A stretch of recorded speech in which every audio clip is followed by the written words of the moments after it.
Tuhan memiliki rencana untuk setiap individu yang Dia ciptakan. Rencana Allah dapat terbentang dari yang umum hingga ke yang khusus.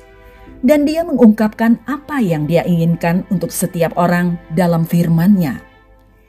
Dia juga perlahan-lahan membuka rencana yang lebih spesifik yang Dia miliki untuk seorang individu melalui pengalaman hidup. Mari kita mulai dengan apa yang kita tahu tentang yang Dia kehendaki untuk setiap orang dan bergerak ke arah yang spesifik dengan contoh-contoh dari kitab suci. Pertama dan terutama, Tuhan ingin setiap orang tiba pada pengetahuan yang menyelamatkan tentang Yesus Kristus melalui iman dalam karyanya di kayu salib dan kebangkitan. Petrus menulis kepada sekelompok gereja, Tuhan tidak lalai menepati janjinya, sekalipun ada orang yang menganggapnya sebagai kelalaian. Tetapi Ia sabar terhadap kamu, karena Ia menghendaki supaya jangan ada yang binasa, melainkan supaya semua orang berbalik dan bertobat. 2 Petrus 3 ayat 9. Inilah sebabnya mengapa Tuhan tidak mempercepat akhir periode waktu ini sebelum masa kesusahan besar dan penghakiman terakhir. Dia ingin memberikan waktu sebanyak mungkin bagi sebanyak mungkin jiwa untuk menerima anugerah keselamatan yang cuma-cuma melalui Yesus Kristus. Kedua, Tuhan memberikan banyak petunjuk tentang pengharapan-Nya bagi mereka yang beriman kepada Yesus dan diberi hidup baru di dalam Kristus serta materai Roh Kudus. Ketika Yesus ditanya, apa perintah yang paling penting? Dia menjawab, kasihilah Tuhan Allahmu dengan segenap hatimu dan dengan segenap jiwamu dan dengan segenap akal budimu. Itulah hukum yang terutama dan yang pertama. Dan hukum yang kedua yang sama dengan itu ialah, kasihilah sesamamu manusia seperti dirimu sendiri. Pada kedua hukum inilah tergantung seluruh hukum Taurat dan kitab para nabi. Matius 22 ayat 37 hingga 40. Yesus berkata kepada para pengikutnya, jikalau kamu menuruti perintahku, kamu akan tinggal di dalam kasihku. Seperti aku menuruti perintah Bapa-Ku dan tinggal di dalam kasih-Nya. Semuanya itu kukatakan kepadamu, supaya sukacitaku ada di dalam kamu dan sukacitamu menjadi penuh. Yohanes 15 ayat 10 hingga 11. Ini memberi kita kerangka kerja untuk kehidupan dan pengambilan keputusan, rencana keseluruhan yang Dia ingin kita masing-masing ikuti. Ketiga, perjanjian baru penuh dengan tuntunan tentang bagaimana kita harus menjalani hidup kita, tidak peduli keadaan kita. Dari menggunakan karunia rohani kita, 1 Korintus 12, Roma 12 ayat 3 hingga 8, hingga membagikan kabar baik Yesus, kita semua ditugaskan untuk membawa orang lain ke dalam tubuh Kristus. Matius 28 ayat 19 hingga 20, dan untuk melayani orang lain dengan buah roh. Galatia 5 ayat 22 hingga 23.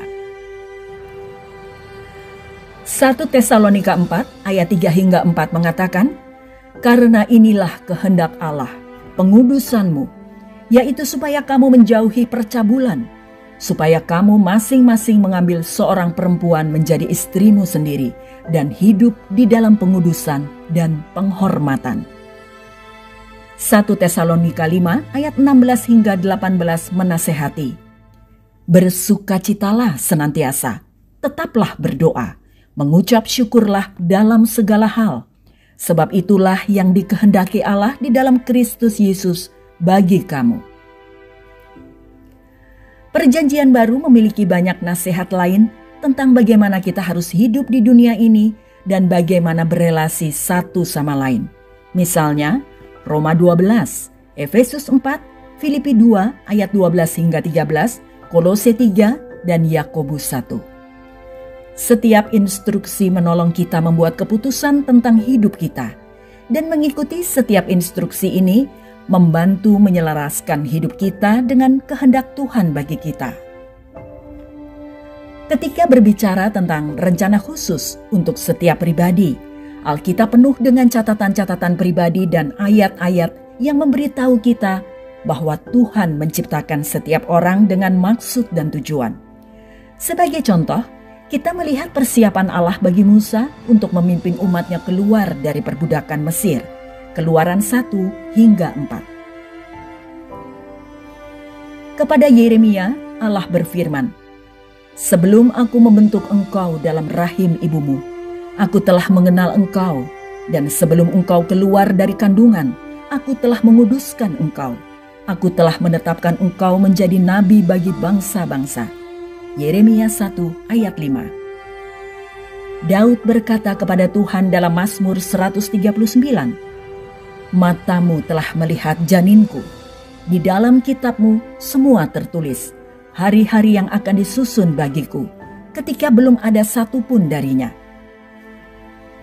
Zakaria dan Elisabet diberitahu bahwa putra mereka, Yohanes, akan membuat hati bapa berbalik kepada anak-anaknya, dan hati orang-orang durhaka kepada pikiran orang-orang benar, dan dengan demikian menyiapkan bagi Tuhan suatu umat yang layak baginya.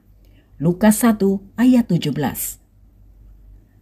Memahami rencana dan tujuan Tuhan bagi hidup kita seringkali merupakan perjalanan seumur hidup.